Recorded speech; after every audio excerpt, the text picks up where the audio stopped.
Bom dia, pessoal.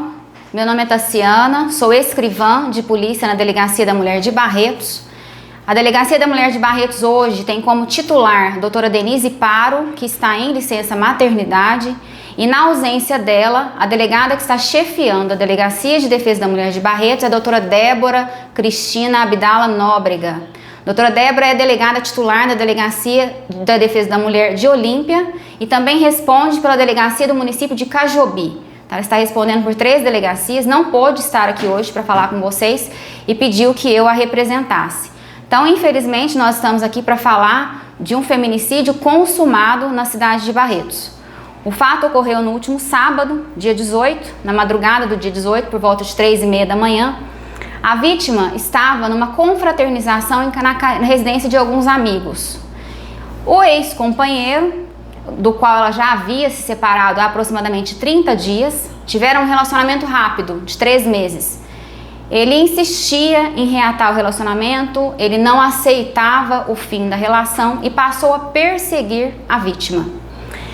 Nesse dia, ele foi até o local, ele conversou com ela minutos antes, horas antes do fato, em um momento que ela sai da residência para ir até a casa da mãe dela, levar um veículo dela, guardar o carro. E ela encontra com ele e ele profere ameaças, dizendo que naquele dia ele colocaria fogo no corpo dela. Ele, inclusive, tem testemunha que fala que ela disse que ele estava em posse de um combustível, um galão com combustível. E a Daisy retorna, essa vítima retorna para essa confraternização e comenta com os presentes ali sobre essa ameaça que sofreu. E a mensagem que eles sentiram dela, que eles repassaram nos seus depoimentos, é que ela não acreditou que aquelas ameaças fossem se concretizar. Então ela continuou confraternizando com os amigos, um deles foi dormir, o outro estava se alimentando, o outro foi em casa tomar banho, quando ouviu um grito de socorro e retornou para o local. Nesse momento, a dona da residência, onde estava acontecendo essa confraternização, visualizou o agressor segurando a vítima pelo pescoço, em um golpe de mata-leão. Com a outra mão livre, ele despejou o combustível nela e ateou fogo. Quando ele soltou, o instinto da vítima foi correr para dentro da residência para tentar pedir socorro, para se abrigar. Só que ele correu atrás dela e colocou mais combustível, mais líquido inflamável, e ela veio, as chamas tomaram conta do corpo dela. Então, a informação que a gente tem é que a família dela foi acionada imediatamente, colocaram ela no carro e levaram até uma base do SAMU, lá próximo no bairro. O SAMU entubou ela imediatamente e fez a locomoção, esse caminhamento dela para Santa Casa de Barretos. Chegando lá, constatou-se que ela estava com 92% do corpo queimado. Então, diante disso, a Delegacia da Mulher não estava em expediente, era um sábado, a gente não tem um atendimento aos sábados, o atendimento é direcionado para a Delegacia de Plantão, mas nós tomamos conhecimento do ocorrido e trabalhamos mesmo assim à distância, em parceria com o Dr. Marcelo Gambi, que era o delegado responsável pelo plantão naquele dia, e iniciamos diligências e investigações para localizar esse indivíduo. As informações que a gente tinha é que ele tinha fugido em um veículo Fiat Uno, e rapidamente nós fizemos contato com as forças policiais do estado de Minas Gerais, que prontamente se dispuseram a nos ajudar e efetuaram um cerco-bloqueio ali próximo da cidade de Itapajipe. Por coincidência, o indivíduo abasteceu em um posto de combustível em Frutal e saiu sem pagar. E sendo assim, a viatura da Polícia Militar foi acionada por conta disso, só que a informação da tentativa de feminicídio, que até aquele momento era tentada, já havia chegado também para os policiais daquela localidade. Então eles perseguiram ele pela rodovia, temos até um vídeo disponível que não sabemos a autoria, mas que mostra essa perseguição da Polícia Militar. A Polícia Militar deu sinal de parada, ele desobedeceu, empreendeu fuga, porém no momento ele perdeu o controle de direção do veículo e veio a colidir com a guia e parou, desceu do carro e embrenhou na mata. Então foi realizado ali um cerco-bloqueio com a ajuda de policiais civis, policiais militares, para tentar localizar esse indivíduo dentro da mata. Passado um período, ele viu que seria localizado, ele saiu para a região da cidade, região habitada. Nesse momento ele foi interceptado e preso em flagrante. A informação que temos no termo de depoimento do policial militar condutor é que no momento em que ele foi dada voz de prisão a ele, imediatamente ele assumiu que havia ateado fogo, sim, na ex-companheira, em razão deles terem tido uma discussão. Ele criou na versão dele uma discussão que nós não temos nos autos, nenhuma testemunha relatou haver essa discussão. Porém, foi apreendido o telefone celular dele, então acredito que talvez através do telefone a gente consiga aí mais elementos que possam colaborar com a investigação para nos dizer o que realmente aconteceu naquele dia. E a motivação seria então justamente essa questão do término e da dificuldade dele de aceitar o fim, né, aceitar o não. Os pontos que já estão confirmados para nós na investigação é que existiam as ameaças anteriores, ele já ameaçava a vítima, por conta dela não querer mais levar aquele relacionamento adiante. E ela não procurou a ajuda da delegacia da mulher. Infelizmente, nós não encontramos registro dela aqui nos nossos sistemas de registro de ocorrência, pedido de medida protetiva. Poderia ter nos procurado, talvez o desfecho poderia ter sido diferente. A gente sente muito por isso. Inclusive, eu deixei aqui hoje uma cadeira simbolizando. Essa camiseta eu ganhei de um familiar da Daisy.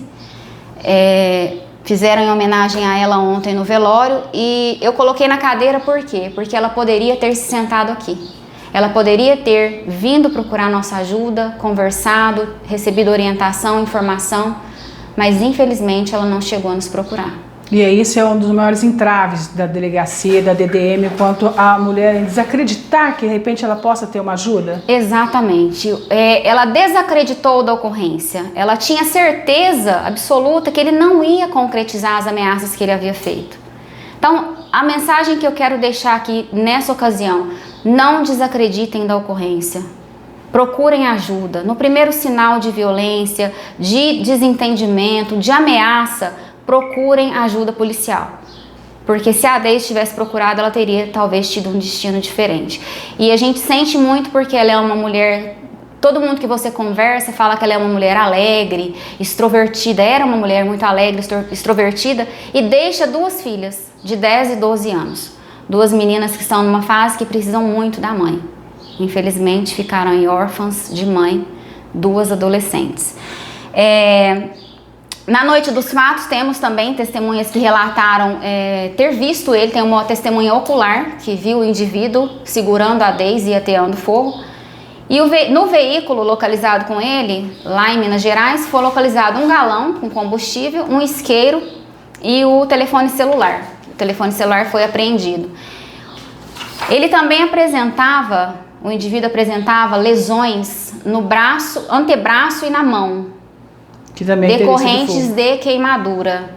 Então isso aí já traz mais robustez para os elementos, né? Porque ele teve contato direto com o fogo.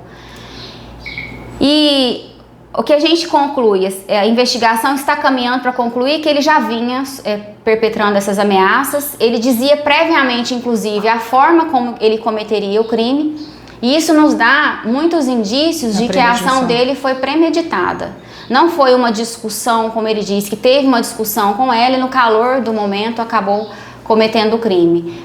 Tem todos os traços de premeditação, inclusive ele estava portando um galão com combustível e horas antes havia dito para ela que atearia fogo no corpo dela, e ela relatou para essas testemunhas que foram ouvidas na delegacia.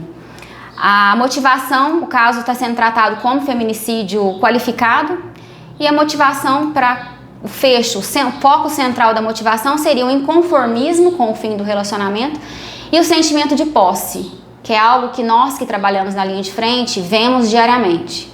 Hoje, a maioria dos homens não aceitam ouvir não. Quando a mulher coloca um ponto final na relação, porque hoje a mulher tem mais condições financeiras, a mulher tem mais informação, a mulher não se sujeita a viver mais uma vida de violência. E o homem, quando vê a mulher dizer não, virar as costas e sair daquele relacionamento, muitas vezes ele não aceita.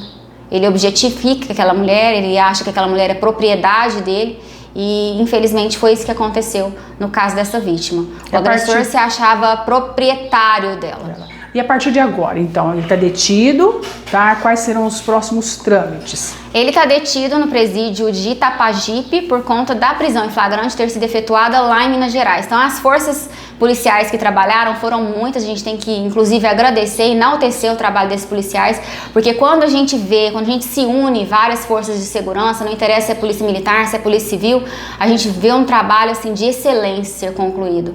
Então, aconteceu que ele foi preso em Itapajipe pelas forças policiais de lá, porém foi levado para a delegacia de Frutal, que era a delegacia mais próxima que estava aberta. O flagrante foi lavrado naquela delegacia pela equipe de lá e posteriormente vai ser remetido para nós. Ele agora vai ser recambiado. O que significa esse recambiamento? Ele vai ser transferido para o estado de São Paulo, porque ele vai ser julgado pela Justiça Paulista. Esse recambiamento é feito judicialmente, juiz de Minas Gerais com juiz de São Paulo vão acertar esses trâmites para trazer ele para o estado de São Paulo. Para finalizar, um crime como esse, mais ou menos de quanto no julgamento? O julgamento a gente não consegue estimar a data, mas a pena do feminicídio ela pode chegar até 40 anos de prisão. Então a gente espera aí que ele seja julgado nos rigores da lei. Ele inclusive, gostaria de acrescentar que ele tinha antecedentes. Já respondia pelo crime de homicídio, foi levantado, foi apurado que ele já tinha matado um homem e que ele havia recebido em novembro do ano passado o benefício de responder esse processo em liberdade. Ele progrediu para o regime aberto, mas ele tem essa condenação aí, salvo engano, de 14 anos e agora voltou novamente a cometer um feminicídio dessa vez, que a gente queria muito que tivesse sido somente tentado, mas infelizmente consumou-se ontem às 6 e alguns minutos da manhã. A mensagem que eu quero deixar é que esse caso reforça para nós que o feminicídio não acontece, na maioria das vezes, na maior parte das vezes, não acontece na primeira violência. O feminicídio ele começa na pequena violência, nos ciúmes excessivos, no controle, nas ameaças.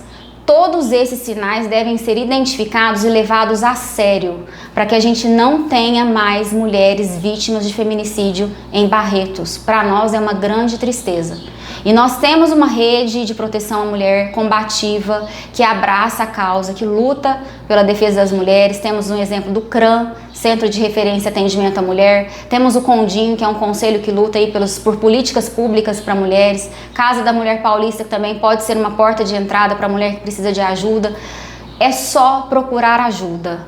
Então, se procurar ajuda, a gente consegue muitas vezes resolver esse problema para não chegar nesse desfecho tão triste como foi o caso da Daisy. Eu não vou, né?